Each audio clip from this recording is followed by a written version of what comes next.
uMduduzi Shabalala osekusizini yakhe yesine edlala ibhola elisezingeni eliphezulu kuKaizer Chiefs nokho lo mdlalo neminyaka engu-20 ubudala akakajoyine eqenjini lesizwe iBafana Bafana nakuba ethathwa njengethalente elithembisayo ebholeni laseNingizimu Afrika.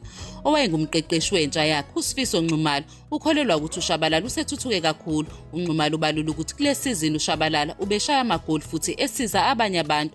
Ubalula ukuthi abaqeqeshi baphambilini kuKaizer Chiefs babemnika amathuba okudlala kanti nomqeqeshi wamanje uNasruddin Nabi naye wenza okufanayo.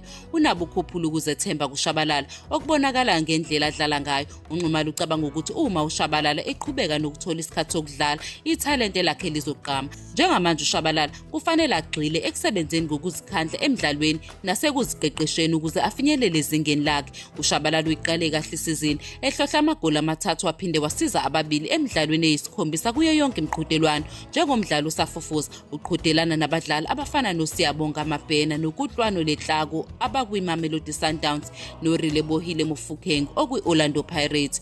Umqeqeshi weSundowns uManqoba Mngqithi ugxeka uNabi ngokufaka ingcindezi kubadlali abasebancane ikakhulukazi njengoba sekuphele iminyaka ebheke eshumini kuleli qembu lingayitholi impumelelo. Kuzojabulisa ukubona indlela uShabalala nozakwabo abazodlala ngayo emidlalweni wabo ozayo neRichards Bay njengoba behlose ukukhuphula izinga kuPremier Soccer League.